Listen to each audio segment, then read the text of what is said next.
What's up, YouTube? I'm gonna adjust the music a bit. Welcome to the stream. It's been a few days.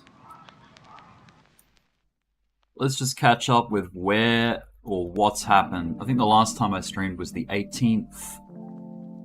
So back over here. Basically somewhere in that circle is where I last streamed. And what's been happening since then? We've just been correcting further and further. So that is cool. No problem. Because remember, we had a plan, or we have a plan, which is, I'll cover that in just a moment. I'm gonna let a few more people rock up that want to. What is up, buddy? What's up, Aaron?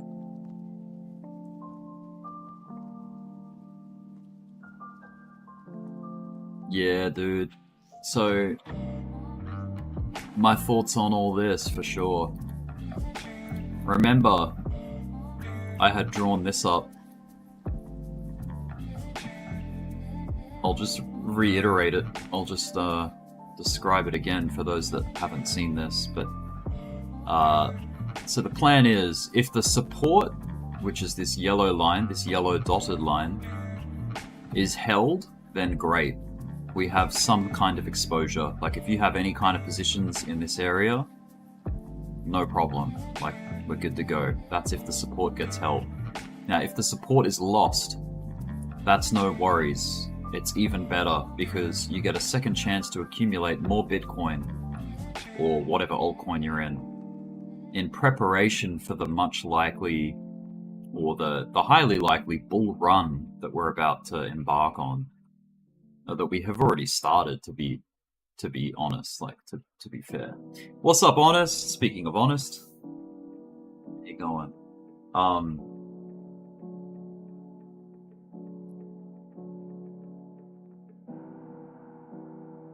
Let me just move this a little bit. Actually, what I'll do, so my buy zone is still down here, by the way. Now, just to sort of add to this, so we got the buy zone there. The way I see it is it's kind of like a ladder. Like the way you ladder in. Let's say you had bought in this area because you were excited about the ETF, right? Okay, that's cool. You drop some. What you'd want to do is, like you've noticed there's drawdown. You're in drawdown now. And you see a big potential spot for a bounce somewhere in this zone here.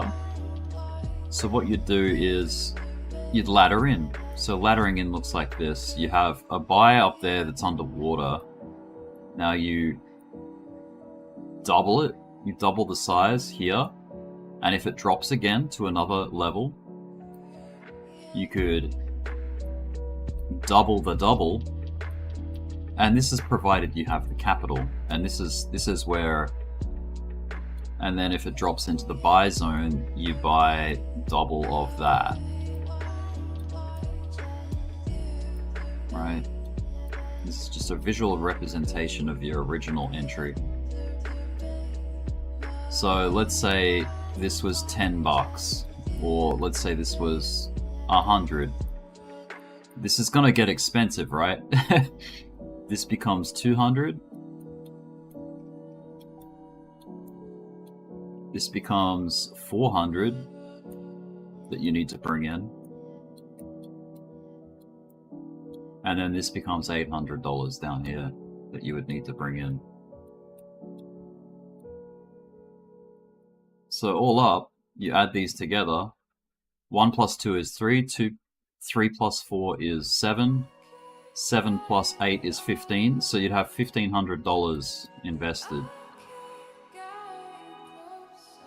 So with this approach, $1,500 somewhere averaged in is better than deploying $1,500 at, in highs. So this is I guess this is the benefit of dollar cost averaging, right? So let me hide the plan for a second.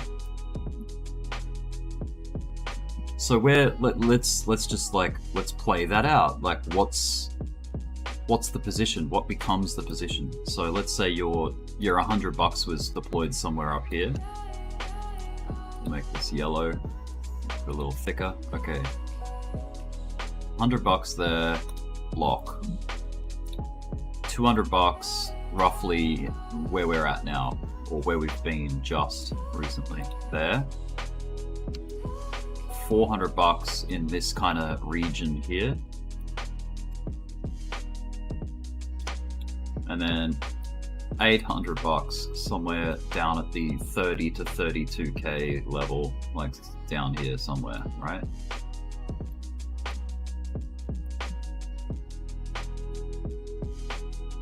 How does that look? So, price would be like a high entry, 43.2, 43,200 price for $100.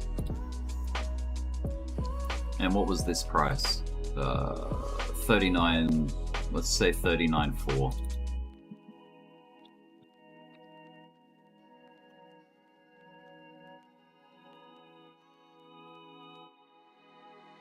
And then what was this price? What's this price potentially? This is 36.3. These are just, you know, eyeballed. They're not specific numbers for any reason. They're just a ladder. They're a way in. And then what's this number down here? Say 31.3. Purely an example. This isn't, I'm not suggesting this is what you should do or anything, but this is just an example showing the benefit of averaging in during a bull market correction, if you will. So $100 at 43.2. We're going to find the average. Now there is a dollar cost averaging calculator, which I will find. 1 second. Weighted average calculator. Okay, here it is. You should be able to see that on the screen. So, data value is 43,200. The weight of it is $100. The next value, 39,400. The weight of that is $200. Doubled. 36.3. Doubled again to 400. You can do an exponential doubling as well. I'll show you that as well. 31.3. And we're saying 800. So $1,500 is the total sum of weights. So that's the amount of money you've put in. And your weighted average is 34,506. 34,506, where's that live? So 34.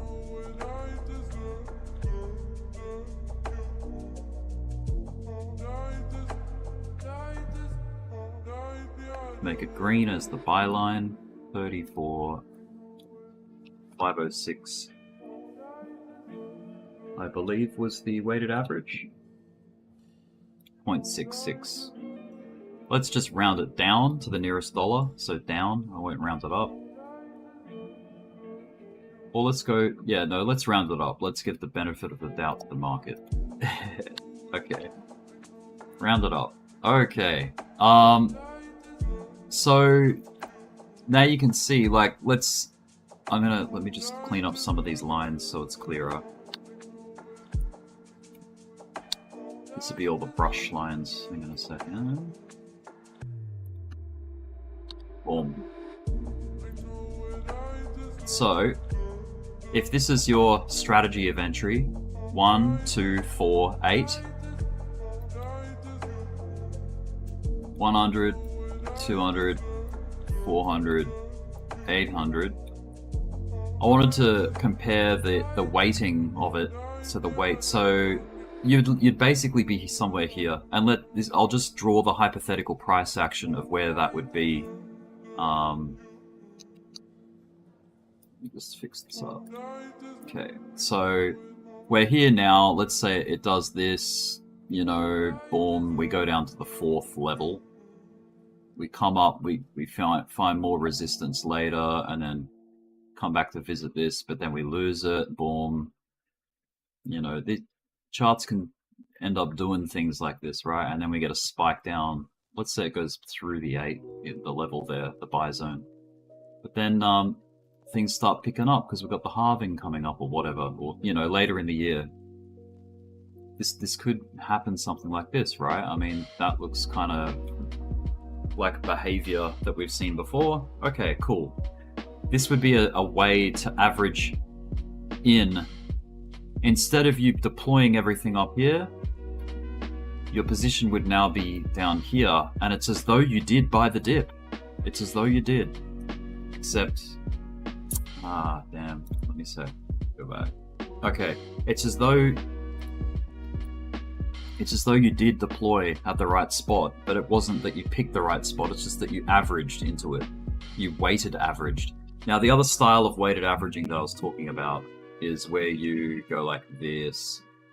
So instead of the numbers being 1, 2, 4, 8, which is 15, let's just use basic numbers, 15.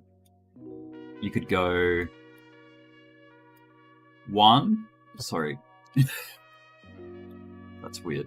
Drawing something and saying something else. Okay, 1. 1 plus 1 equals 2, so that's double. But then you Fibonacci, or there's a term for this where you add the previous. So 2 plus 1 is 3.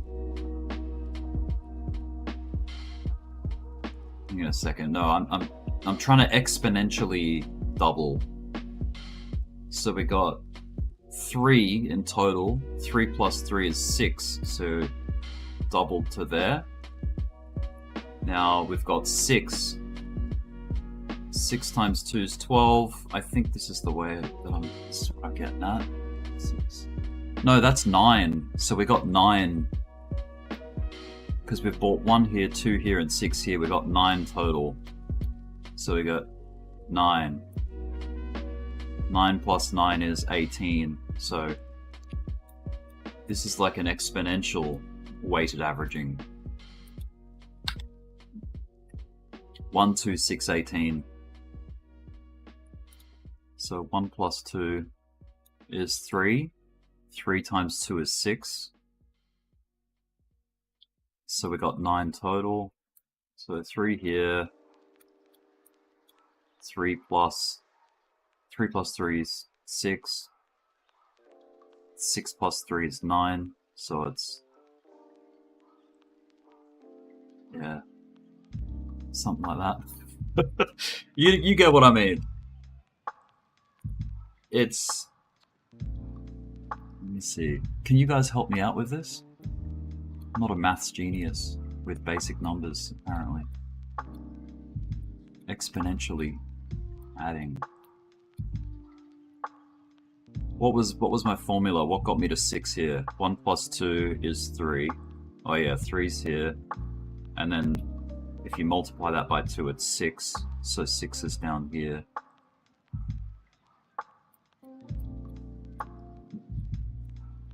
Gets me to there. So 6.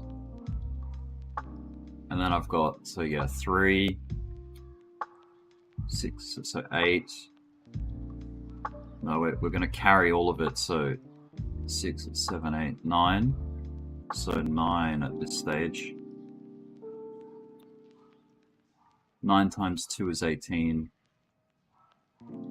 So maybe this part is 18.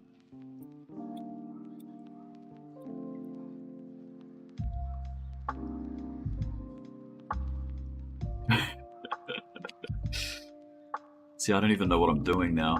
But anyway, look, the point is, you just want to get heavier. The further down you get, the heavier you get. I do like the doubling though. Look, 1 plus 1 is 2, 2 plus 2 is 4, 4 plus 4 is 8. Boom. But then it's like, okay, let's say you did have 15 to deploy. Look how light you are here.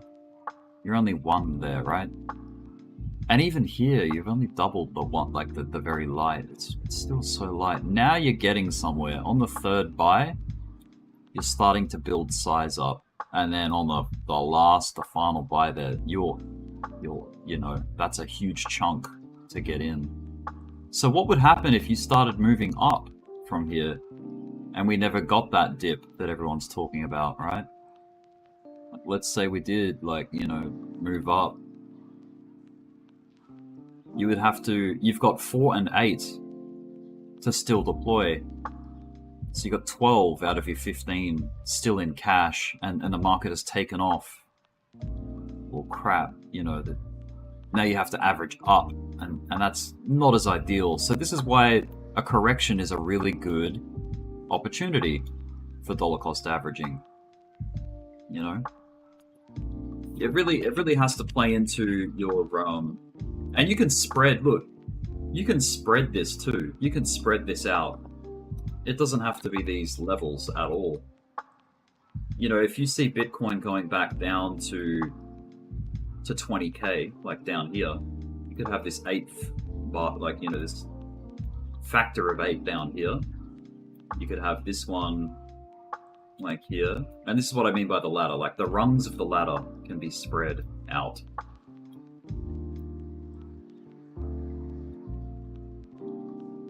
You know, maybe it can be more like that. It just depends, like, how do you see this going? And this is kind of like how the Fibonacci works. Like, it's a ladder there. You want to stretch the ladder out, or do you want to, like, tighten it up because you don't see it dropping as far, you know, that kind of thing. All right, anyway, instead of me waffling on about strategy with dollar cost averaging, let's talk about where this thing could find support, like, realistically. Let's gauge that. Get rid of all this garbage. All right. So we know that the halving is coming up, right? That is here, the vertical line here. We know that historically, Bitcoin has never met its previous all-time high before the halving. It's always happened afterwards. See, look here. Here was the all-time high at the time, here in the square. All-time high in the square, visiting the previous all-time high in a circle. And look, it happens after the halving. See? After the halving. Likely to be after the halving now. People were getting excited, like, ooh, maybe we're going to get an all-time high before the halving or at the halving. Like, this is where we eclipse the previous high. But it's kind of not looking like that now. Looks like we might come down maybe even into 30, 32 before, you know, finding a support and then rallying into the halving, because the halving's here. What point, by the way, let's see if there's a pattern with that. Fibonacci speaking, what point does price meet on the Fibonacci spectrum at the halving? Because let's just check this one first. Let's see if there's any patterns. I haven't even checked this yet, so you can check with me. Let's get the chart automatic. I'll just do this eyeballed. I'm not going to pinpoint it, but here's the Fibonacci retracement back to all-time high. At the time of halving, we were at the 382. We came up as high as the 618. We did a golden pocket push in this relief trend, this relief rally that came off the back of the bear market, yeah? We came up and did a 618 push, much the same as what we did recently. Look, check it out. We did a 618 push. Check out the similarities. Let me just change the... Okay, there we go. Standard fibs in a box. Now I hear you guys saying you should be doing this on logarithmic, but look, I'm just going to keep it uniform and go linear for this. But look at that. Would you look at that? The 618 and the 65, that is the golden pocket. That's the pocket, right? Look at the price pushing into the pocket and finding resistance beautifully. Like, you can't get any more perfect than that. Like, that's right in the pocket. And look what happened the last time, the last cycle. We had a pocket push. It was actually a little bit more aggressive in this one because it actually struck the 6.5 fib level on that push. Now I'll tie this, I'll get back to the point in a minute, but let me just, now we had another one over here. We had a pocket push, but this one wasn't as amazing. This actually, you know what? I don't even think we did in this one. This stayed low right into the depths of the bear market, and we didn't really get, you know, if we were to do that in this phase, it would have been something like this. Like, it crashed down, made the low, and then rallied up to the pocket, and then faded into the halving, and then come up. That's more like what is suggested by the 2020 bull market. Sorry, the $20,000 all-time high bear market, like that sort of region. So this was different. This scooped. This did a big cup. Bit different.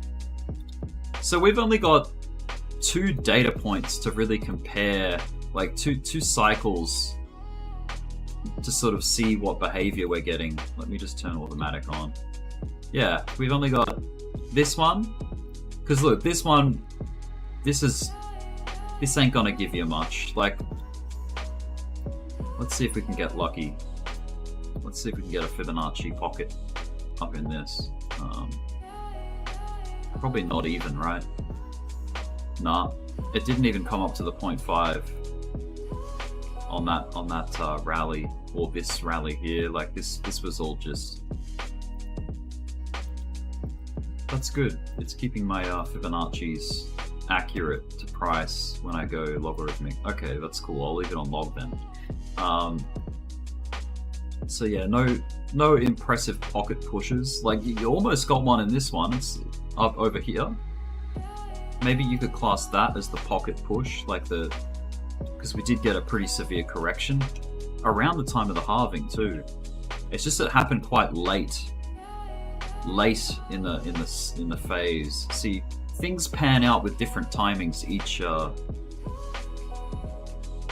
each cycle. You know, the timings can be different, as in where features happen. The similarities though, like between the distance between the all-time high and the halving, distance between all-time high and the halving, distance between all-time high and the halving, and then distance between all-time high and the halving here, which we're coming up on. It's not long away, but it's coming. Let's see what that is in time. So we've got days. We're on the daily chart. This is just a rough gauge, but okay, 531 days. Let's just call it 530. 530. 530. 950. 950. See how different that is? This is where timings can be like totally different. 875. All-time highing to 888. See, look, they're all over the place. Like, there's no you can't tie this down into a box with time. It's a bit more tricky, like, because things are happening at different rates. You know, the economy's performing differently as it was back then. Like, there's so many variables, which means you know, you can't tie it in so precisely with time. But anyway, look, what I was originally trying to gauge was where on the Fibonacci spectrum does price hit during the halving. So on here it was the 382. I'm going to circle that. So at the time of halving, price was 38.2% back to its previous all-time high. So that was kind of like that was a sluggish start. You know, this halving was a low achiever. You know, like it had so much room ahead though, that's the key feature of it. So the 382, this one's pretty bullish. This is upping it. Now we're talking about the halving happening at around the 50% retracement level, the 0.5, the good old 0.5 fib, right? Let me just dial this back.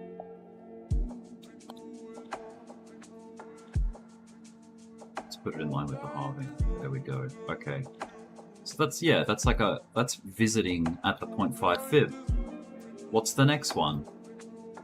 The next one, this is a very dramatic story because of the whole COVID thing and the way it came up in 2019.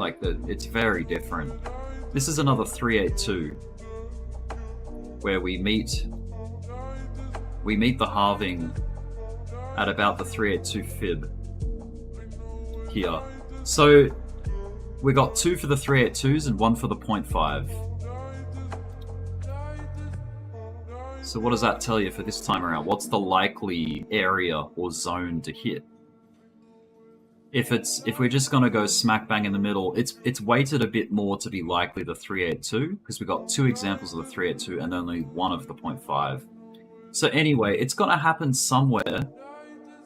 We're going to halve somewhere in that box, likely. That's the history we've got.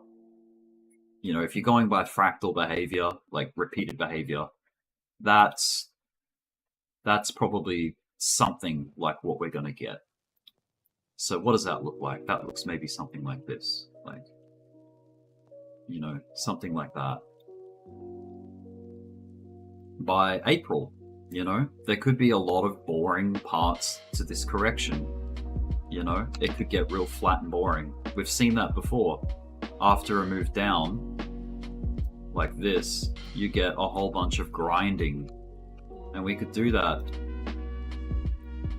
You know, we could have a similar kind of effect. Like we've done the sharp move initially, but then a bunch of grinding in a zone. So there is time, like, but between now and the halving doesn't happen until like roughly the middle of April, right? So there's plenty of time to accumulate. Do I think, or is it possible to crack? Obviously, anything's possible about correction, like about how deep things go. But the history shows that the correction, or by this time in the cycle, the bottom should be in. The bulls preparing for this bull market coming up got so lucky that COVID happened. That was the only good thing out of COVID, right? Was that it produced this beautiful opportunity to enter prices that a lot of the market missed from down here. They missed all of that section to buy, but they got a second chance with this spike down. So you had time to get in. Same with this back here. Look at this one. If you missed here, let's be more specific. If you missed that section there, that dip, and you were like frustrated that, you know, the market already started finding support up higher, you had this second chance down here. So is the timing, look how this spiked down right before the halving. Like it was only a matter of like 2 or 3 months. We're roughly where the COVID drop should be. If we're talking about the cycle, this is roughly where it happens. This is where the COVID drop would happen if we had something like that, and then we rally into the halving, and then the bull market takes off. Like that's similar to that. That's what would have to happen if we were gonna mimic that. But it needs a catalyst. It can't just do it. It's not just going to do it because it happened in the past, right? Look how different, by the way. This is why I'm not a massive fan of fractals. Fractals are interesting and everything, but they don't work 100% of it. Like, they're not 100%. Just like anything in the market, nothing's 100%. If you pull a fractal from all-time high to the halving point, and you're trying to suggest that because it happened in the past that it has to happen in the future, like quite similar, you're painting yourself into a corner with that. Look, and then look at this. Boom. We did not do that. We did not do that. Did we do that anytime? Nah, not there. Not this time. But then you get, you know, I guess the people that can like bend it and make it match. The timing and the amplitude's different, so we'll just twist it and make it fit. The only thing that helps with fractals is direction, I believe. Not timing and not amplitude, just direction. Direction helps. This is the only thing that marries up for each cycle is this scooping. Scoop. Scoop. And then it looks like we're scooping, right? Looks like we're getting another behavior.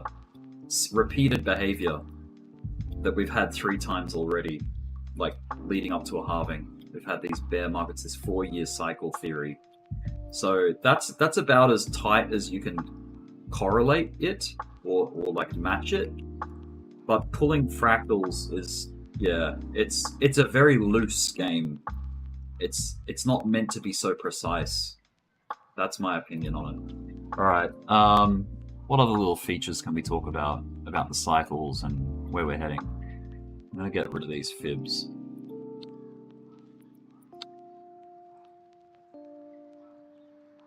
Hey, if you know the low, like the previous low, you know the all-time high, and you know the pullback, you can get a Fibonacci extension.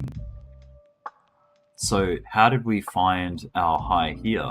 Like, what was our existing all-time high? Is there a way to find what target that hit?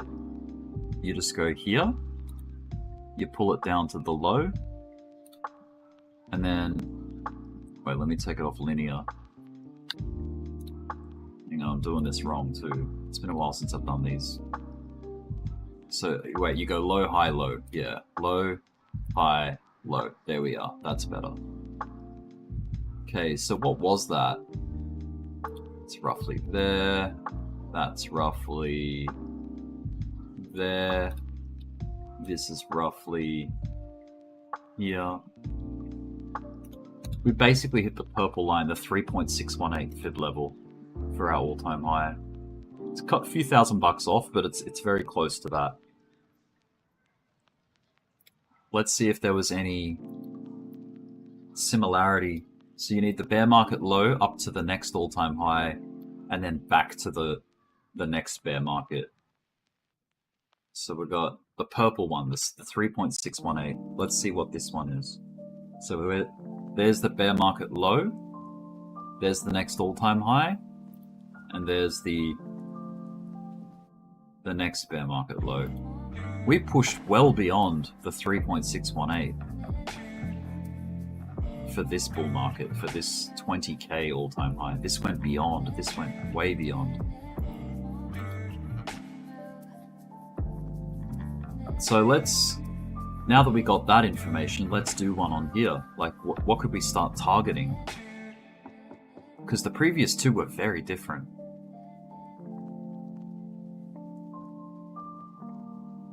Here, and then down to the bear market low here. Okay, what prices does that give us as a Fibonacci extension off the previous cycle? A 3.618 push, which is a similar like kind of gauge as what we got in the last bull market. That would put us up at 250K, give or take, right? 250. A less, like a 1618 would take us to 120K. A 2618, 187. So basically about 190. So these are some pretty bullish outcomes. Like there's that one, or there's, you know, and then fade into the bear, or we could go to there, fade into the bear, or a really aggressive one would be like that. Know what I mean? That's Fibonacci extensions.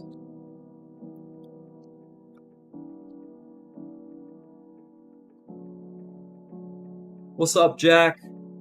How you doing, dude? Crap, I have to go to work soon. Let me keep it a bit more on track with what's relevant right now. That is exactly right, Jack. The friends we made along the way was the real profit. Yes. And the experiences we had, the fun that we had, that's the real P&L. Okay. All-time high, bear market low. Let's change the template. Let's go all fib levels. Wait, which other? Yeah, clean fibs. Okay, cool. So we know we've had the pocket push. We know we're coming back. If we know a top and a bottom, then we can look at support, a support Fibonacci retracement, and that's from the low to the high. A 0.5 fib is just so beautiful. Look at that. The 32.2 level as a level of support. If this keeps grinding down and then we bounce before the halving, dude, that would just be so artistic of the chart to do that. And like, I would love that. I'm sure you guys would love that too. Because if you're doing anything like my plan, which is averaging, let's say you did a bit up here, do some here, you average in here, and then you get a shitload here, that's gonna put you in a really good spot for when this thing decides to go on the proper bull run. Cause damn. Anyway, I want to hear in the chat, what do you guys think? Do you think we're going back to 0? Do you think we're going back to 15k for some reason? Like, what do you think? Do you think things are going to get dramatic, or do you think they're going to stay on track? I'm going to poll it. Start a poll. Is crypto, or I'll ask, what will Bitcoin do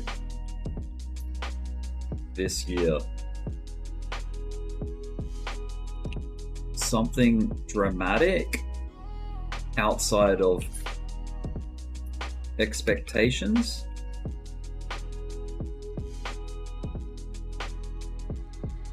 Or underwhelming, previously seen behavior? I'll just do it like that, okay. I want to see what you guys think. What will Bitcoin do this year? Dramatic, outside of expectation, like outside of what people are talking about? Or do you think we're going to get something underwhelming and kind of what we've kind of seen in previous cycles? What do you think? Post your vote. We've got 20 people watching, you may as well vote.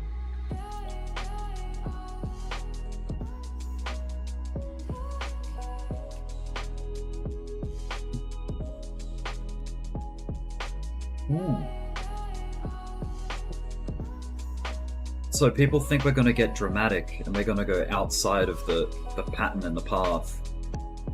Interesting. The moon is the only thing on my mind. I like it, Daniel. I like it.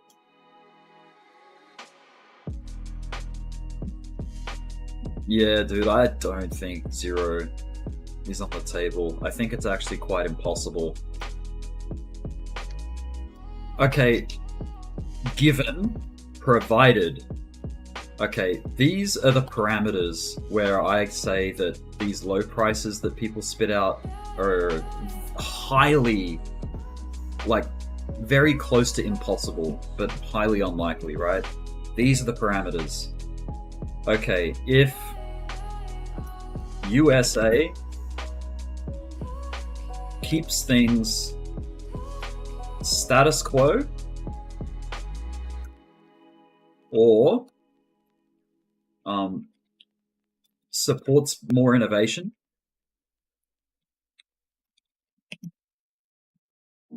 or let's just say supports further growth. That doesn't. So if the US government doesn't get in the way of where we're headed,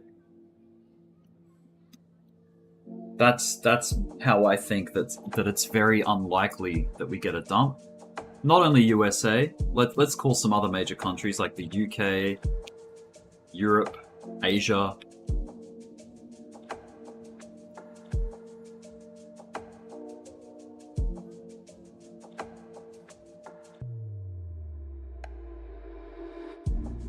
But mainly USA. We know USA is the biggest factor. I mean, I don't mean to get all Hollywood on your ass, but the USA is a big reason anything goes anywhere these days. So, I mean, look at the ETF thing. No one cared when Australia ETF'd. No one, like, we actually crashed afterwards. So no one, yeah, yeah, it just wasn't a thing. The Australian economy is like the size of California or something. I don't know. Who knows? Now, what are some other factors? Now, these are quite easy to achieve. If Bitcoin doesn't get hacked and doesn't fail,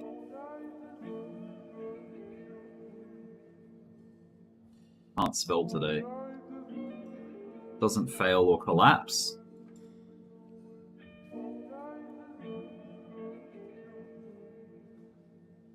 I'll just do it like that. What are some other, if we don't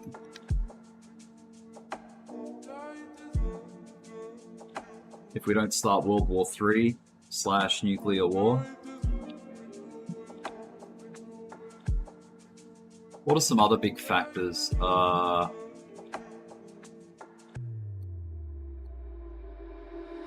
And if we don't go into a out of control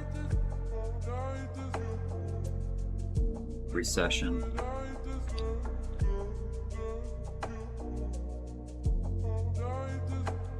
see, these are some big calls. These are dramatic.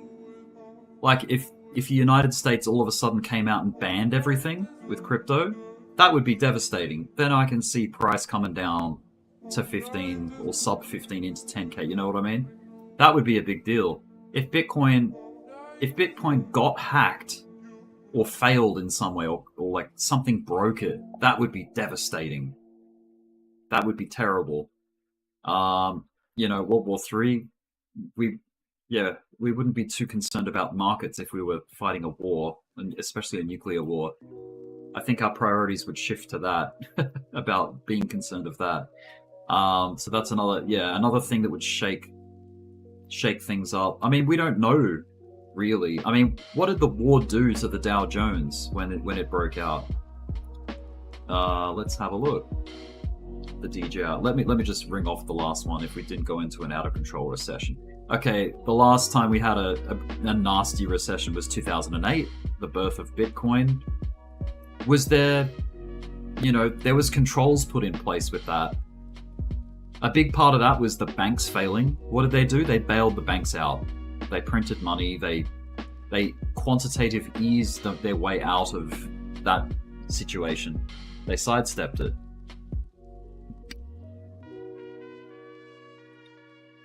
So, all right, what happened to the Dow Jones Index during World War II? Where's the DJI when you need it? Here it is. Here's all the history. Now, can we get a historian in the chat? What were the dates of World War II breaking out and then ending so we can get a window? Do I have it in here? No, I don't. I'm going to start drawing on this chart. Let's go to the weekly chart. Let's turn it on logarithmic. Let's do a bit of a history lesson. Might have to go monthly, to be honest.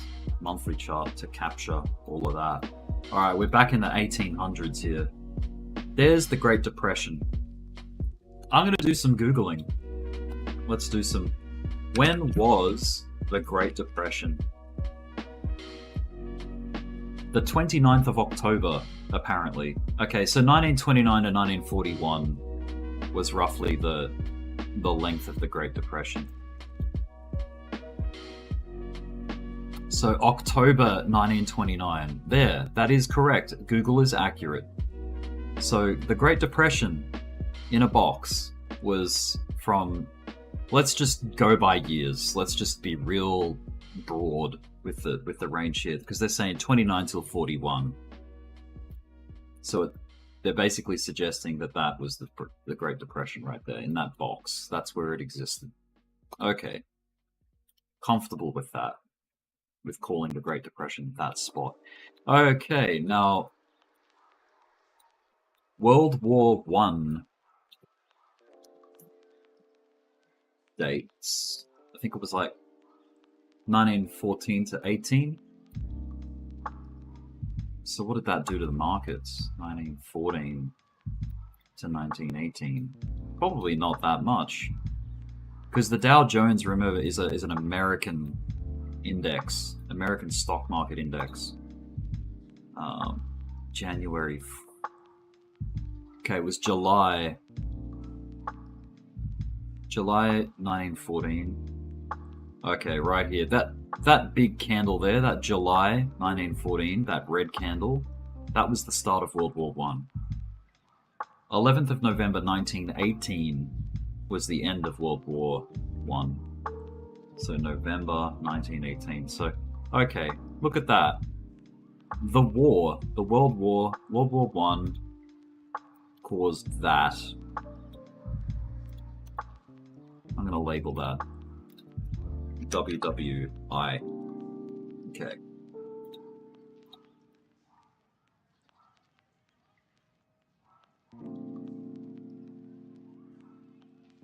Great Depression. Whoop.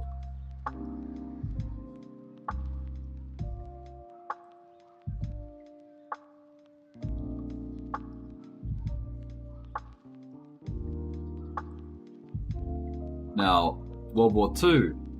This was a much bigger war, I think, than World War I. World War I was bad, but World War II, damn. I believe.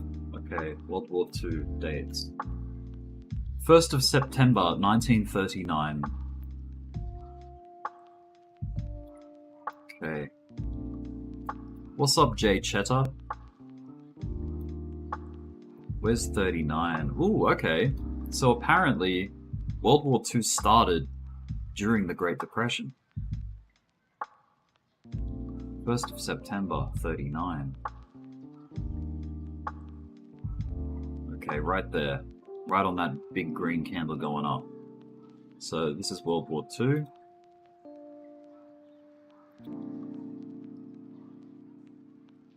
Have to gauge the bottom, and then we have to find the date end. 2nd of September 1945.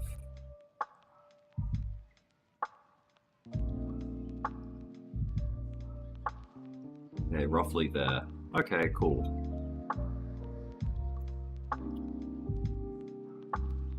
Now we can see World War II compared to World War I. From a logarithmic, from a performance standpoint, both wars had some big up and a big downswings during it. But nothing compared to the savageness of the Great Depression. That was just nasty. I was watching, by the way, in a video yesterday describing that this was a natural recession. This was an unaffected, this was a recession that had no intervention by government, this Great Depression. There was no control measures put in place. There was no quantitative easing or tightening or interest rates or anything like that. that's all modern. That's all modern economics. This is old school economics where things just happened, you know? There was no government intervention per se. So, now the theory was that we started what could have been a Great Depression-sized recession here.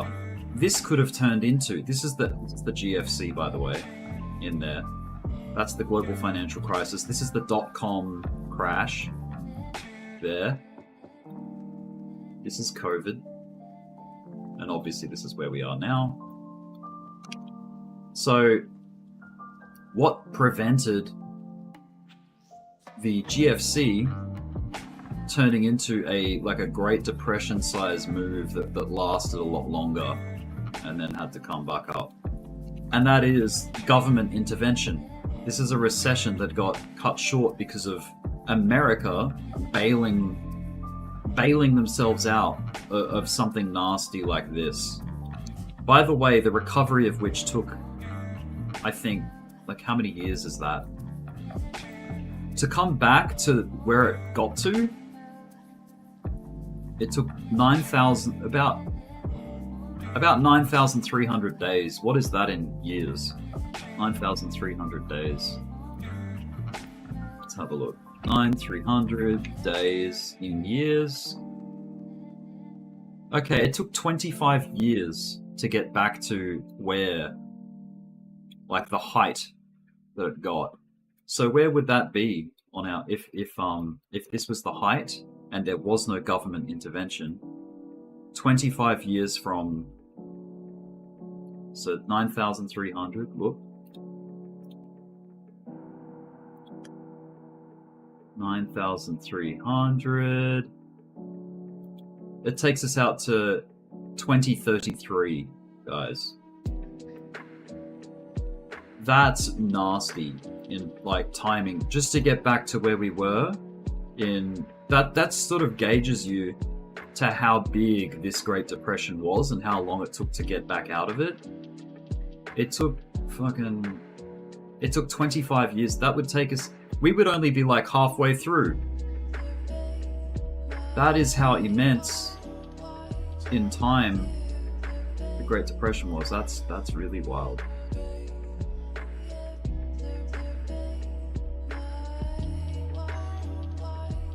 (2008) plus 25 years. Yeah. 2033.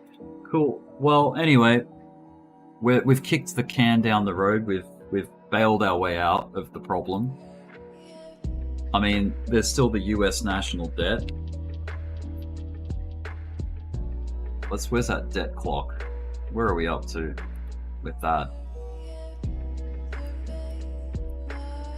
Let's have a good old look. I think it's up to $34 trillion that you guys are in debt in the US. There we go, there's the debt clock ticking over.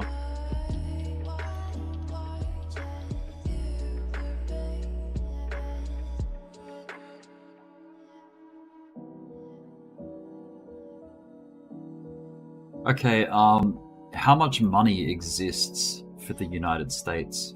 I think it's something like $20 trillion is actual money available.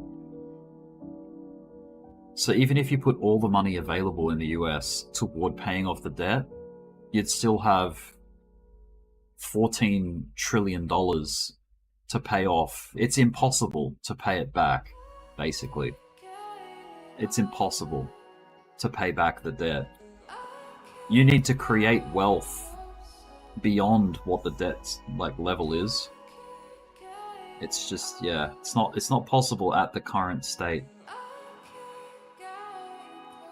I'm gonna see if Google has the answer to that. How much money exists in the USA? Okay, circulating currency is only 2.3 trillion. But if you were to sell off all assets and everything and get all the money out of the stock market and all, just all that shit, you might have a shot at paying back the debt. but you'd still fall short, that kind of thing, you know? So it is like if you call crypto a scam, you call crypto like it's just a scam, it's not. It's actually a lot more sound than the economy.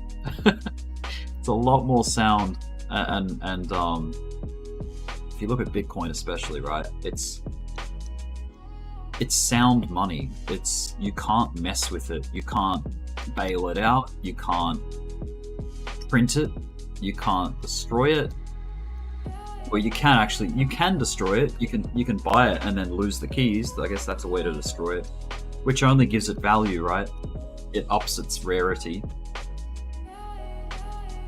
So anyway, I laugh when people criticize crypto as being a scam. Like, because yeah, look, the market is made up of a shitload of altcoins, alternative coins to Bitcoin, which a lot of them are scams. Like they're built for the pure purpose of making money and then dumping and then running.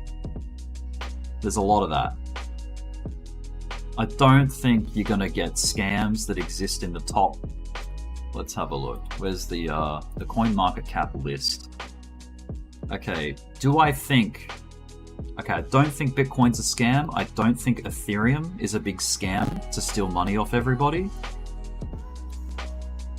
Tether, there's people warning about Tether. That's been the Tether story since it came about. There's people criticizing and warning about Tether being insolvent and collapsing one day.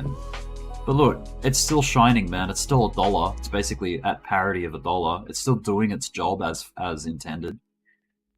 I'd love to learn more about the people behind Tether, like the actual group that is responsible for creating Tether. Okay, BNB. This is, yeah. So far, there's not too much heavy dirt on Binance, other than the fact that they were selling quote unquote unregistered securities to Americans, basically, at the time. This is why Binance US got created, so that they could keep their American customers, or keep that exposure to American customers. But the Binance Global, before they banned Americans off their platform, Americans had access to buying things that the SEC wasn't happy about. So, and that's why they went to court. That's why they settled. There was a Binance settlement. Anyway, look, they're still doing okay. Binance as a company and like as a project. This is their chain. This is the Binance Smart Chain, the BSC. It is a layer 1 like Solana and Ethereum, so you can build on it. People do build on it. Things exist on it.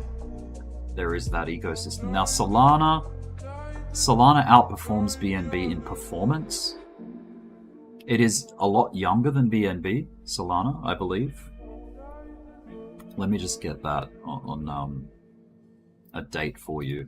Okay, so I'm just doing this by this chart here. BNB, we've got price history from, let's see, around, yeah, middle of 2017. Middle of 2017, we'll say, is the birthday of BNB. Solana is a lot younger, I believe. If we go all... Okay. Sort of like the early part of 2020 was when Solana was born. Early part of 2020. So it's a lot younger.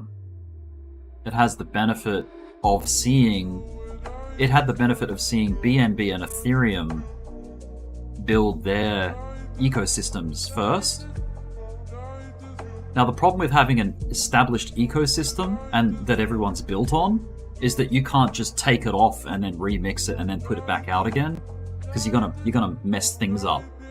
So this is the benefit Solana had. They could see Ethereum and BNB and where it could be improved, and the improvements like to scalability, all that kind of thing, and speed.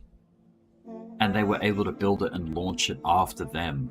So that's the benefit of coming out afterwards. Now there's going to be new projects that come out and solve problems that Solana currently has as well. because it has the benefit of seeing Solana and being able to like have that information, performance, all of that data, and then build something brand new and launch it, right? XRP, I don't think it's a scam. I don't think they're out to just steal everyone's money, because you probably would have seen it happen already. You know, like an exit, like a rug pull or whatever. They're still pushing for its adoption. You know, it's still around. This pumped to $3.30 back here, I believe it was. See, this is weird. This doesn't even capture the top properly. Maybe if you go candles. Yeah, high $3.80, $4.19 up here. When you go the line though, it says price $2.46. Anyway, the line's deceiving. But anyway, yeah, like, I don't know. I don't think this has been purely a rug pull. So that's the top 6 so far. USDC, now that is like the United States version of Tether, because Tether's not bound by the United States, not in the US, I don't think. I'm not sure what country Tether came out of. I'll have to do some research on that. Let me do a quick Google search. Where did Tether come from?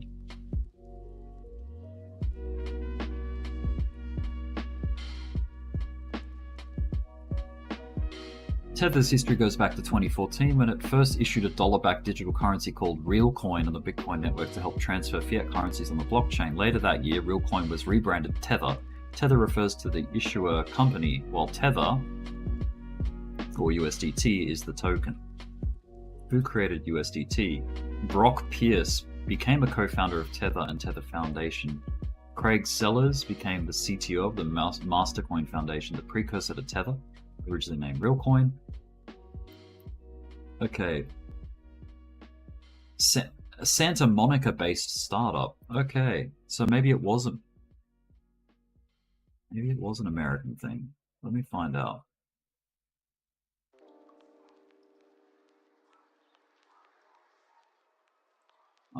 Sorry, bear with me. I'm just reading through. So Santa Monica is a city in Los Angeles, of course.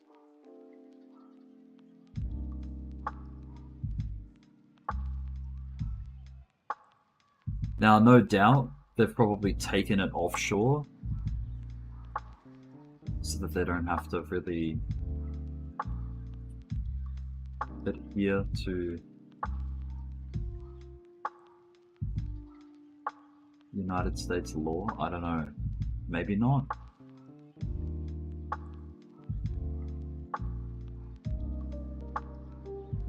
Anyway, in June 2023, so last year, Tether Operations Limited held meetings with governmental structures and signed a memorandum with the government of Georgia.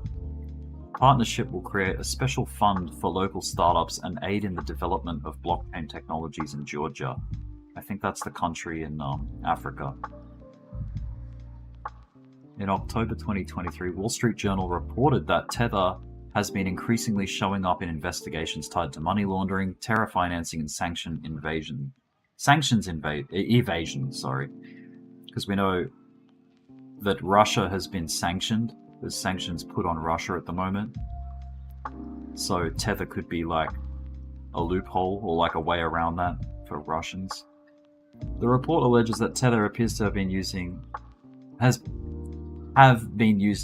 financing Hamas, paying Chinese fentanyl suppliers, funding the North Korean nuclear program, and buying sanctioned Venezuelan oil for sanctioned Russian oligarchs. Naughty, naughty.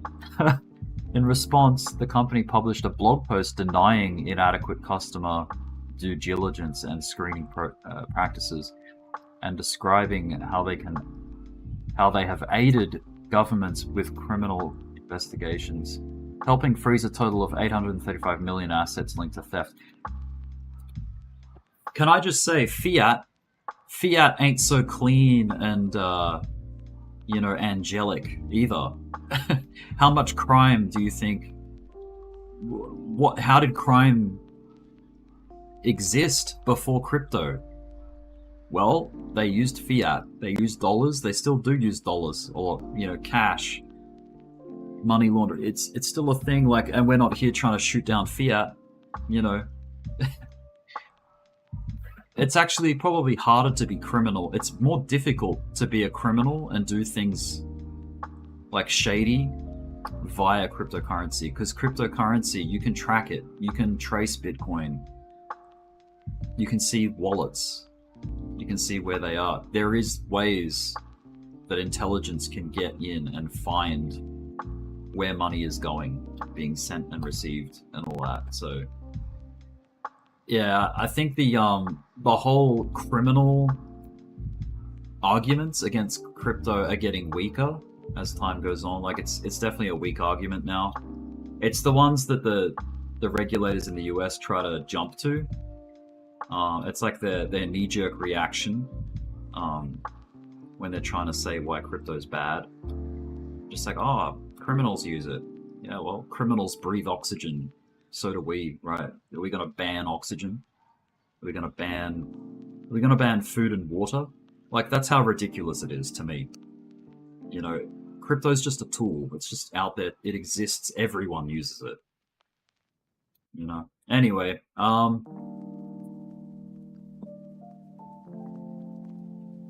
so yeah, look at that. The Great Depression was very nasty. Very nasty. In a linear sense, the market was still a baby back here compared to where we're at now. But yeah, damn. At the time, devastating. Devastating losses. I think it dumped out like over 80%. Yeah, 88. Basically 90%. This is like a crypto bear market, basically. That's how wild crypto is. You know, we see things correct right to the floor, basically. And that's what happened in the Great Depression. The American economy corrected right to the floor, or at least the stock market did. And they had to rebuild. They picked it back up. But look at the impact on markets that the wars had. There were good parts, industry, a lot of like movement, and there was bad parts where things slowed down and retraced. So it had a bit of both. In this World War, it was the other way. It was like we crashed out the market, and then we picked it up. We bounced halfway through the war. We started bouncing and returning. I would love to know the catalyst for that, and then that. I would love to know the catalyst for this, and then that. You know? So if we do get a World War III, it doesn't necessarily mean that we're going to crash into the floor. Because look, industry's still functioning. Industry's still functioning in the war. Like, the market's still behaving. I mean, look, we've had some whack times outside of war. Like, what the hell was this? This section here. Like, was that something crazy? Probably. The 50s. The late 50s. Mid to late 50s. Caused something strange. Even in the 60s, there was a lot of strangeness. There was a lot of, like... I mean, look at this. This is messed up. Look at that time period there of where things just could not break resistance. And that, look at the volatility too. Lots of trading. This would have been great if you were able to like grab the swings. That was excellent trading, but there was no overall growth progress as an investor. Like, if you had bought somewhere in this region, you were waiting a long time for growth to happen. It didn't happen until, you know, years later. But yeah, up we climb. This has been incredible. Like, since the 80s, basically 1980 was the starting point, or the early 80s, Michael Jackson Thriller. Like, things just exploded. technology, it basically a huge tech boom in the late 80s into the 90s. Technology was rapidly changing. Things got real rapid, and companies emerged out of the 80s, you know, and really got a foothold in the 90s. Like we had Microsoft, we had a big tech boom, the internet, the .com bubble right here. Like this little leg here was like the .com. Well, you could argue it's happened back here, but it was mainly the back end of it. It was big, impressive .com. And this is the Dow Jones. This isn't even like a big representation of this isn't even a good representation of the .com. You need to go to, I'd say, the NASDAQ, because that's the technology heavy sector. The NDX. Let's see if we even get data back to there. No, we don't. We don't have the .com error on the NASDAQ. At least not on that chart. Wait, that's Netflix. Sorry. There we go. Okay, cool. This is a lot more representative of the .com boom. So this is like Microsoft, right? This big, and all the .coms. Big boom. Right on basically the turn of the century. Huge correction. The GFC hit the NASDAQ.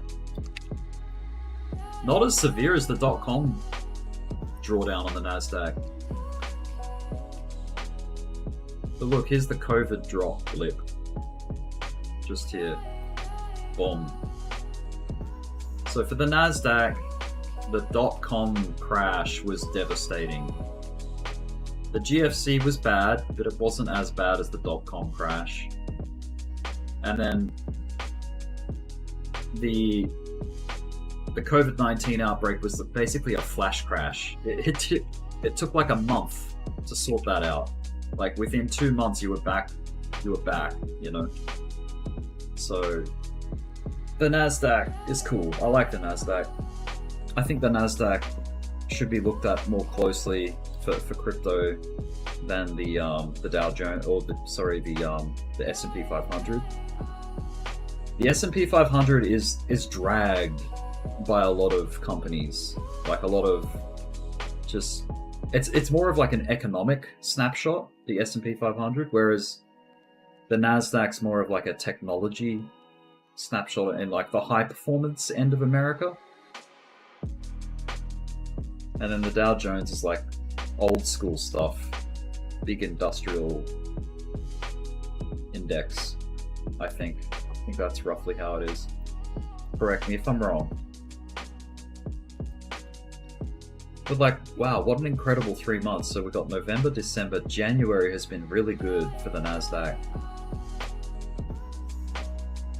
Look at the way we're gapping up, like gap up, gap up, gap up. This is, the velocity here is pretty quick. So very nice. Thank you, Honest. Yeah, smash the like button up, guys, if you haven't already. I know a lot of you have, so thank you. Appreciate that. Pretty good turnout to get like, what's the peak here? 26 people at the peak. That's cool at once. Okay, so look at all these, tying this all back to crypto and to Bitcoin. These are the 4 key things that would have to happen for me to get devastating outlooks. Do I think that the US is gonna get in the way of crypto? I don't think so. I highly doubt it. I don't think the United States, they've had their opportunity to shut it down, they haven't done it. I think, you know, there's actually conspiracy that the USA is behind crypto, and that the whole thing was, you know, Satoshi was like a CIA operation, Satoshi Nakamoto. If Bitcoin doesn't get hacked or fail or collapse, I'm not concerned of that either. I think the price that it costs to control 51% of the hash power, like the hash rate, 51% of the network, you need a 51% attack to do a double spend, or to cause an error on Bitcoin. I don't think that's going to happen. I doubt it. World War III or nuclear war? I don't know, tensions in certain parts of the world are very hot at the moment. So, you know, it'd be terrible if we went into World War III. If things started getting nuclear, that'd be horrible. But I don't know. I think that should stay pretty isolated to those regions. I don't think we're going to start seeing missiles and warheads getting launched against America or like other, you know, like the UK or Australia, things like that. I doubt that too. I don't think it's going to get to that level. I really hope it doesn't. We all hope it doesn't get escalated. Now, out of control recession, this could happen. Like this is probably out of the four. I think this is one of the more like I'm not saying it's likely, but it's on the spectrum of likeliness. This is probably the most of the four. I still think it's unlikely. Do you know what you need to class a recession? You need two negative quarters of GDP. So what kind of GDP are we looking at? Because that's coming up later this month, by the way. Look at this. We've got the advanced GDP reading for Q4 coming up today, actually, for me. So it happens at 11:30 p.m. tonight. So in about 13 or 14 hours from now, we're going to have our advanced GDP for Q4. The estimate is 2%. The previous was 4.9%. What do you need for a recession? 2 quarters of negative GDP. We are not anywhere near threatening. Like, there is no implication of recession incoming. Haven't even started what would be a recession. You know what I mean? What's another thing? What's another feature of recession? Like, what's a headwind? Something can be like, let's see, CPI, like, so inflation data. Let me get that. Now, this isn't perfect. I'm not trying to say this is like the perfect gauge for where inflation is or heading, you know what I mean? But it's a ballpark. It's been pretty good at forecasting the direction of where the actual US government reported CPI is, because currently they're saying it's 3.4%. We know that they look backwards because they're a month behind when they do a report. They look at the previous month and they report it at the time. This website, the point of Trueflation is to report inflation day by day, so every day. So we're currently under the target. We've beaten the target. The Fed, the Federal Reserve, the US Federal Reserve's target is 2%. So we've achieved the goal. According to Trueflation, we are in right now a sub 2% region. So that if we get anything close to that, we could see, and it has been sort of like speculated that we're going to see interest rate cuts this year, likely. And I can see that happening. So do I think the fuel, and this is why I think a recession's unlikely as it stands right now. I'm not saying it's impossible, I'm just saying right now,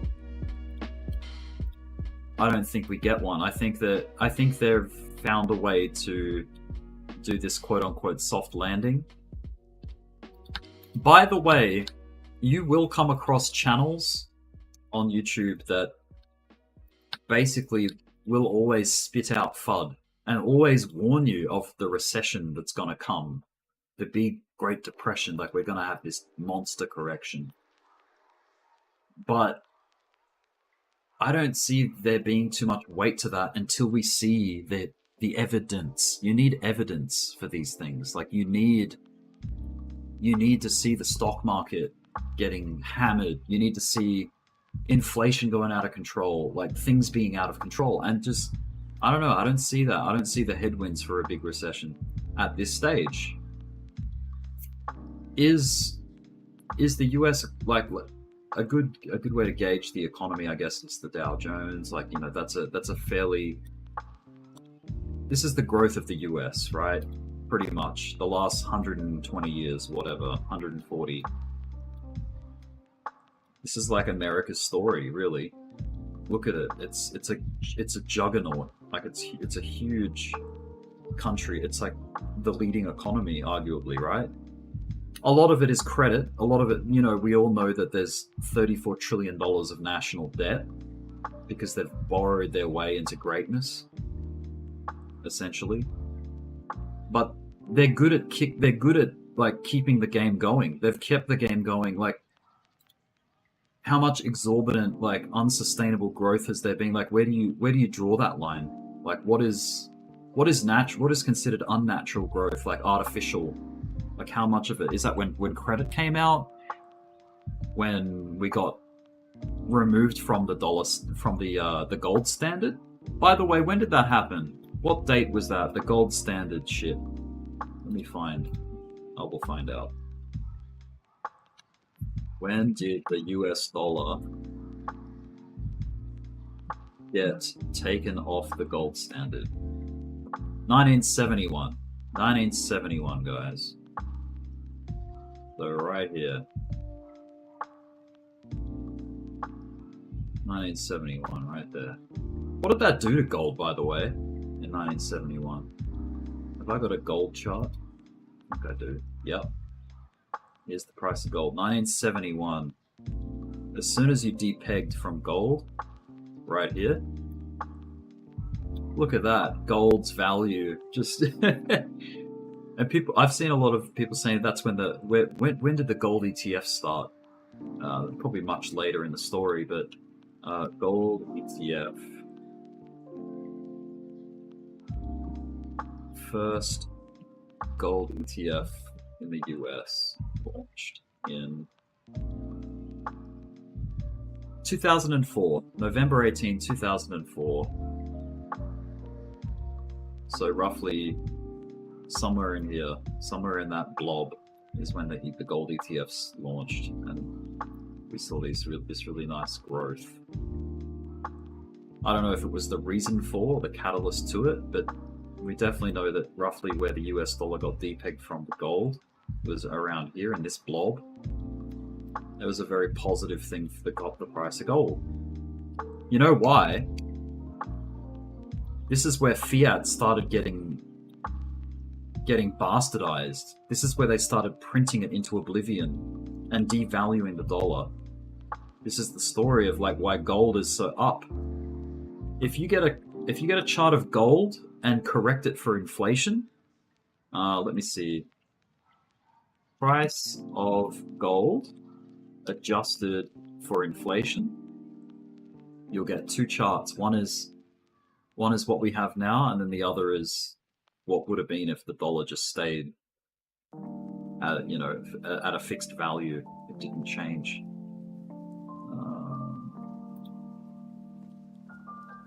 Here we go. Okay, no wait, that's the Dow Jones. This is a good example though. Look, inflation adjusted Dow Jones index. See that? Like, it still does well, but this is the devaluing of the US dollar has caused the Dow Jones index to perform in this fashion against the dollar. Look at that.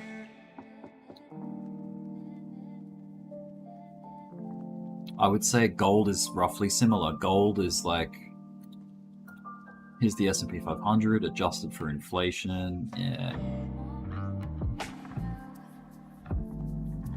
Anyway, there's a lot of charts that show performance adjusted for inflation, and it basically it tones down the path. Like it's not as impressive as it seems because of the dollar, the devaluing of the dollar.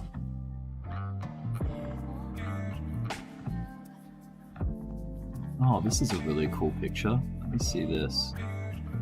I'm going to bring this up full screen in a second. Let me just find it.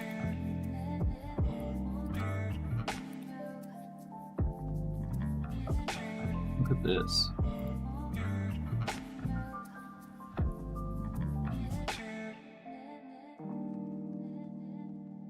Okay. Gold standard abandoned in 1971.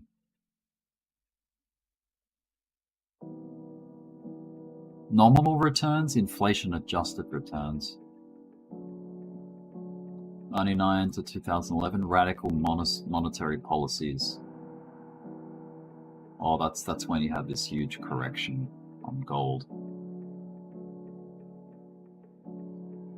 2015 to now, gold in the new financial landscape. We know that it's gone higher since May of 2020, but yeah, very cool. In 1933, gold coins were withdrawn from circulation. Gold standard partially abandoned. So you used to be able to hold gold in your hand with coins. That's when it was physical. That's back in the day when gold was a big part of our economy, like our currency and all that. It's a shame we abandoned it. It kind of shows, like, where would America be if we stayed on the gold standard? Probably nowhere near where it's at now. It'd be not as economically powerful. I don't know. It's hard to say, because their strategy would have changed. America's, they would have geared up for the fact that gold was still a big deal in your country's performance, right? 1934, Congress passes the Gold Reserve Act. Okay, holding reserves of gold. Cool. Yeah, this is a good little chart. I'm going to share this in the general chat. I mean, in the YouTube chat there, if you want to check it out and read it. That is the link to that.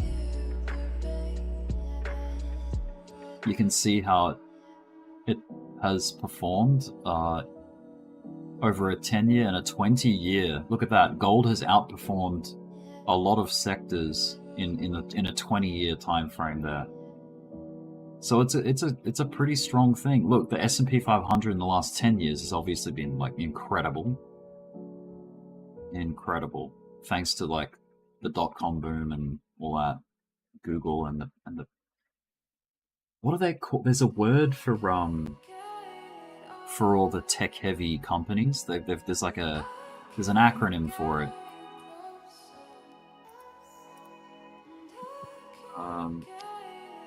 Acronym for big tech companies. Nah, not the NASDAQ. It's like it has the letter G in it because of Google. It has Amazon, so A has a G and A. It has Facebook. F, yeah, the FANG, exactly. It's like this, the FANG stocks, FAANG. So Facebook, Apple, Amazon, Netflix, and Google, something like that. They call it the FANG stock, the FANG.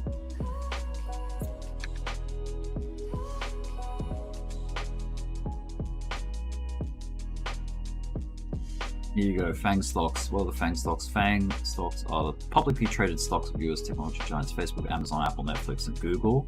Among the best performing technology and most well-known companies in the world. Currently, the combined market value of the FANG exceeds $3 trillion. The FANG, dude.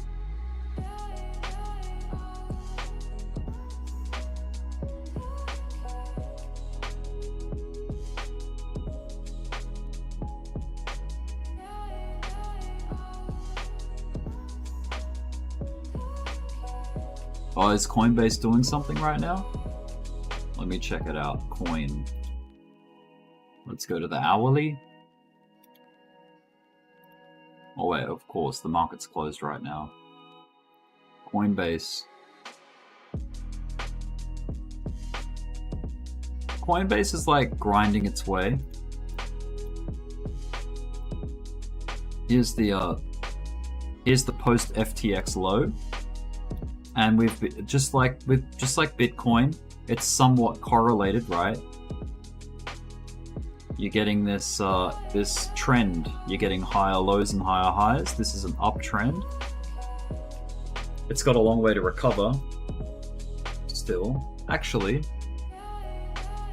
this is where it got listed. back in 2021. Coinbase got publicly listed on the stock market. Take a fib retracement from that high on the opening. We know it dumped on release, basically. So we are 382 rejected. 382 rejected as it stands for the Coinbase stock.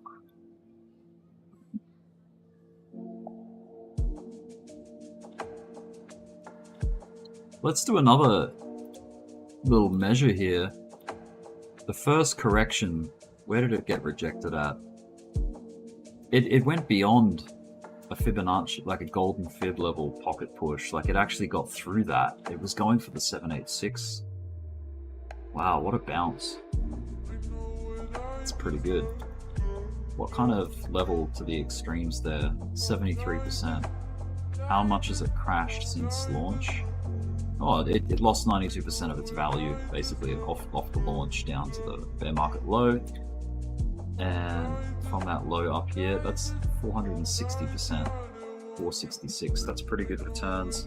If it gets back to all-time high off the low, that's 1200%. That's a big deal on the stock market, right? It's a lot of movement. It's a lot of performance. So by the way, during this stream, we've had the daily. Let's have a look at Bitcoin. Let's go back to what we're all familiar with and comfortable, or at least me. I'm going to delete that. Let's just go down to the daily. Okay, so the last 2 days, the Tuesday and the Wednesday candle, somewhat trying to put the brakes on of this savage correction that we're getting. Look at the tail. This was kind of looking like a hammer, like a reversal candle. This one here. So that was a sign of optimism. This one was trying to be, but nah, not quite. It's nice to see. Let me find a good hammer. You usually find them at the bottom of a pivot. Okay, here's a red hammer. There's a red hammer here. Still a hammer. Still like marking the pivot. Not quite. It's not quite a hammer, but it's sort of marked the bottom of this part, this section. What other impressive hammers have we had? See, Bitcoin tends to do these like big pin bar pivots, like here. Pin bar, like a tweezer top, tweezer bottom to mark the pivot. Just the open and low. I mean, that's crypto. Crypto does that because there's no break in the days. Like it's just 24/7. So your close and your open are gonna mark, tweezers. Oh, look at this one. Boom. Look, that is such a clean hammer right there. Look at that hammer. It's a shame it wasn't green, but it's still a hammer nonetheless. It's like a nice long tail. Beautiful. This is like a cross. Look at that crucifix right there. What other hammers can we find? Big turning points. There's kind of a hammer here, but it happened in a weird spot. Right there. It's a hammer. Bit of a rocky start after that hammer, because it was like, not the pivot, it was like this. Yeah, you get the gist of it. And then if you jump down on the time frames, let's go to like the 1 hour chart. There's a hammer there. There's a big old hammer here, but it didn't really do much. Took it just to over here. Hammers we got.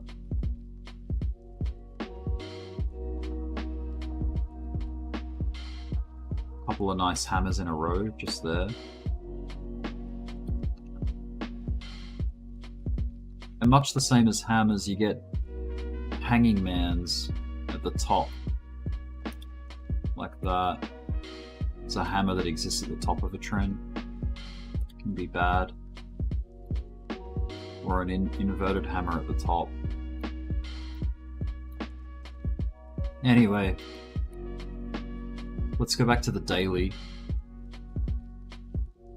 Today's starting off at a little bit of a slump. We've only got half an hour worth of information so far, but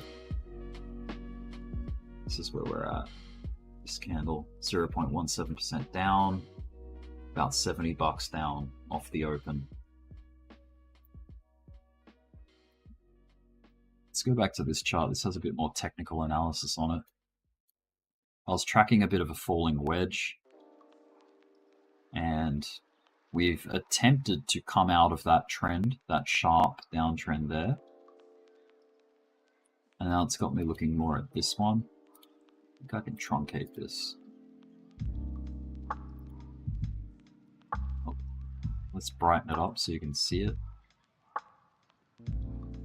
But there is a trend that started here, and there seems to be a bit of action off it, so that I'm going to keep my eye on that too, because we could get, you know, price traveling up to test it and find resistance. I think this blue one that I've got down here is a bit, I don't know if that's representative of much. It's hard to say. It's a bit messy around here to call it respecting it too much or using it. I think something else is at play here. I think that's the $40,000 level, the big psychological $40,000 price level, which is causing all of this price action or price attraction. It's like magnetized to this 40K. Much the same as we've had other, you know, certain price levels that are very attracted or causing attraction to the price in the past.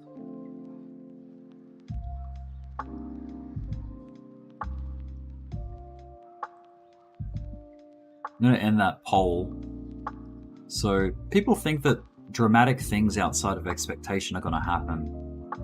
26 votes, that's kind of a landslide, 69%. Basically 70% of people think that it's going to do something outside of behavior, expected behavior. It's going to shock the world.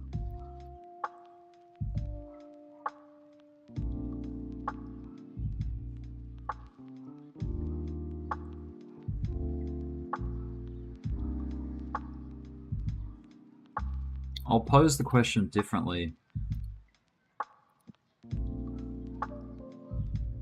Will Bitcoin deviate from its 4-year cycle behavior?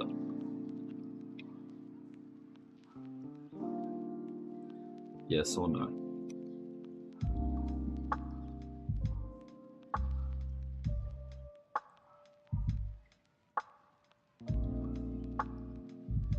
And when I say deviate, I mean like, will it crush, like will it just break it to where that 4-year cycle thing becomes a part of history? Like it's, oh, that was just some pattern that it had, and then now it's just coming to an end, and it's finishing that pattern or that behavior.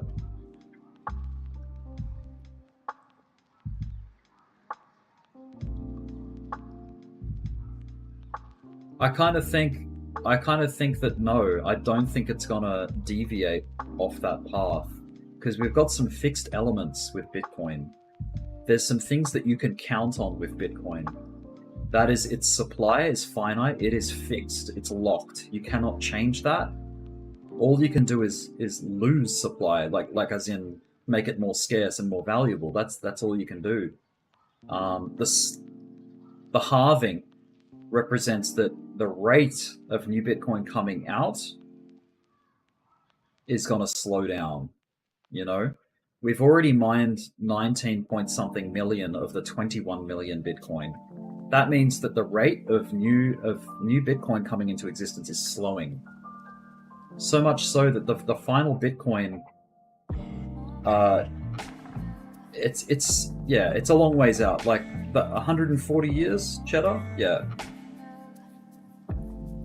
So the last million Bitcoin of the 21 million is going to take an extremely long amount of time to mine that out. So that gives you sort of like an idea of like one of these fixed and elements that you can count on with Bitcoin's behavior. Another one is the halving. Yeah, so the halvings, we know that comes every 4 years. And this is why we have this 4-year cycle theory. So that is fixed. That is a known quantity. So we got two fixed elements to Bitcoin. That is its supply and its halving frequency, like how often the halving happens. And so far that has caused a behavior in Bitcoin's journey that we can track. We found its behavior. It's evident on the chart. Let's turn the log chart on. Let's go to the weekly and zoom out. Can you see the behavior? There's the vertical lines of the halvings, the yellow lines are the all-time highs. Sorry, the horizontal lines are the all-time highs. Let me just adjust this line so it's not going out beyond.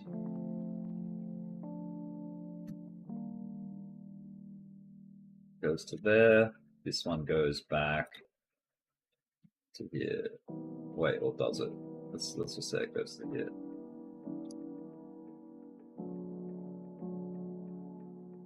Goes to here. This one goes to here with price eclipsed. So you can see there's a rough behavior there that you can sort of count on. I think the performance is certainly the evidence is there. The performance is extremely explosive at the start, and then it's been plateauing out, like it's been flattening. And I think that is what's going to happen with Bitcoin. Like let me show you what I think. All I have to do is get an arc tool to show you that. This is likely going to be Bitcoin's journey and story. Something like that. The big old plateauing and flattening. Growth, but not as explosive. Like something like this. This is Bitcoin's future, I feel. Something like that.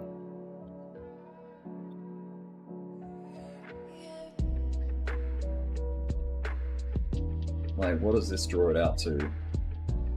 I don't know, that's probably like fucking 100 or 200 years into the future or something, right? But I think that's kind of the trajectory that it's suggesting, this arc. So, holding value, yes. Making you rich from the ground up, no. No, that was here. Bitcoin making you rich from the ground up, like from a zero account or like a $100 account up, that the first window was when that happened. Like this was here. Even from here, yes, but not so much so as here. But you can see what I mean. Like each bull run, the performance is getting smaller. You're getting diminished returns. Like the performance is waning. Like it's, the next all-time high is still impressive, 150 to 200k as an all-time high. But you can see that the box is getting smaller and smaller. And look, the bear markets will get smaller as Bitcoin gets bigger.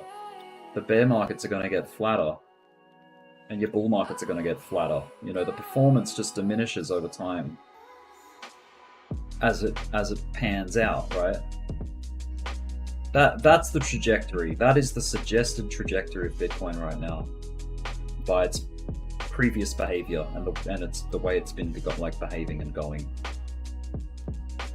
Something like this. Let's make it even more interesting looking.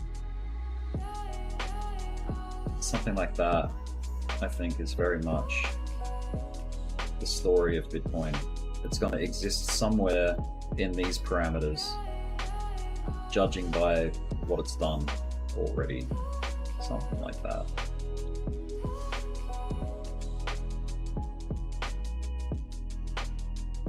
So people will have you believe or think that this is going to happen.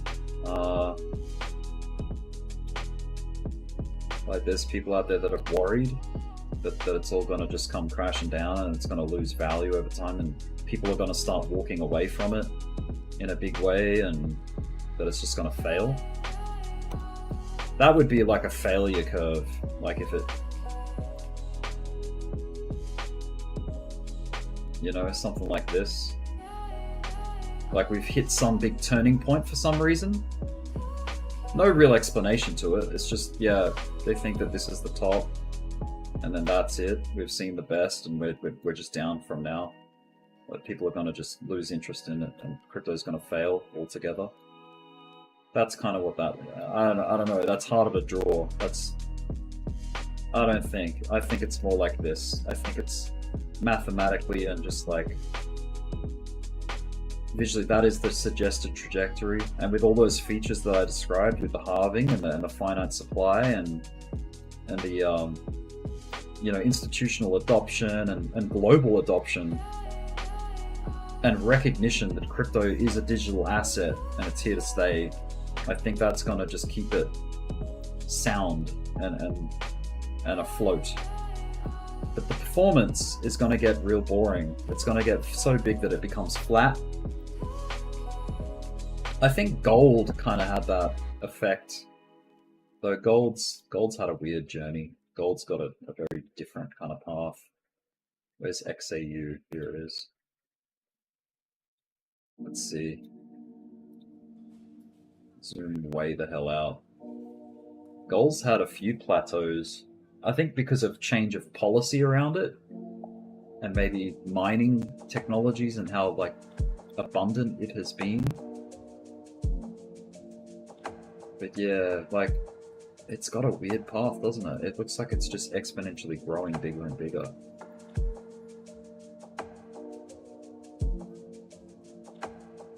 Because look, you got, this is weird. This is like where gold was a standard currency and its value remained roughly similar over a long time. And then you had it being unbound as currency, and then this huge like sort of surge up, but then a correction, but then another huge surge up followed by correction.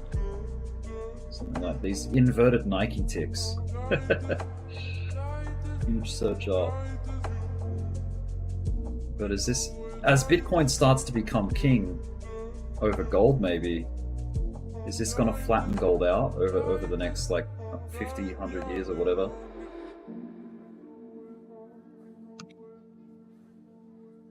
If you take the whole curve, like the average is something like this, right? That's gold. But it seems to be coming to like a point too, doesn't it? Like you've got,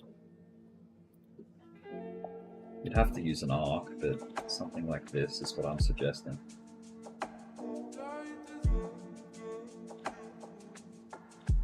Like gold exists in these parameters roughly. It's like that. It does depend on the dollar, definitely, because that's how we measure all assets against the dollar. We measure Bitcoin against the US dollar. We measure gold against the US dollar in this instance. A lot of charting and things we gauge is against the dollar. Now the dollar isn't, the dollar, it's weird because the dollar is a dynamic thing. It's not constant. It's not a steady and like good measure of stability over time. It's weird. It's weird that we do these big drawn out long-term views, and a lot of it gets skewed and warped because of the dollar, the story of the dollar. It's so dynamic that it gives like a false impression of performance, I think. Maybe that's part of Bitcoin's journey too. Like Bitcoin is only looking as good as it is because it's measured against the dollar, which is getting devalued over time, right? So if you go Bitcoin, Bitcoin's only been around 15 years. Like, it's not that long. But imagine like what an inflation-adjusted Bitcoin chart would look like. Maybe it's something more like this. Maybe it's something more like this. You know, like it started plateauing a long ago, and it's a bit different. But because the dollar is so shit, it looks more impressive. I don't know, you know, or maybe even less. Maybe something more like this. Like maybe that's more of what Bitcoin actually looks like. I don't know, but the dollar makes things look good. Things that are growing, anyway. Anyway, I'm going to wrap this one up. I'm kind of just like spitballing now, just winging it. Go back to the hourly. Oh, look, we've propped up. We've come up $65, $69, $70. This is cool. Is this gonna be... This is what this could be. We've got all these lows, yeah? We've got a low here, we've got a low here. We kind of got a low here, we got a low here. Look at this low, it's higher up. Like, is this the start of some kind of push to pivot up and maybe see some higher levels soon? Like, do we come and test this high at 43.5, you know, and get and inevitably find resistance and come down again? Like, what? Yeah, it's hard to know like where we're headed, but I've heard a lot of analysts are talking about this big lower high that comes in. Like, we get this big bounce and then it doesn't quite get up to where we were, and it rejects, and we get, you know, the features of what could be like a bit of a head and shoulders type situation that throws us down lower. We're gonna find out. That's the cool thing. We will find out. We just have to be here for it. And why not trade the altcoins while you're at it? You know, like, there's things to do if you get bored of waiting for the next big swing type moves. There are other things you can do, of course, obviously. Anyway, I gotta go get ready for work. I'll catch you guys on the next stream. Hopefully this has been fun for you guys, or informative, enlightening, whatever. Entertaining, who knows. I'll 50-50. People feel that we're gonna... only 6 people voted. Not a very good sample, but yeah.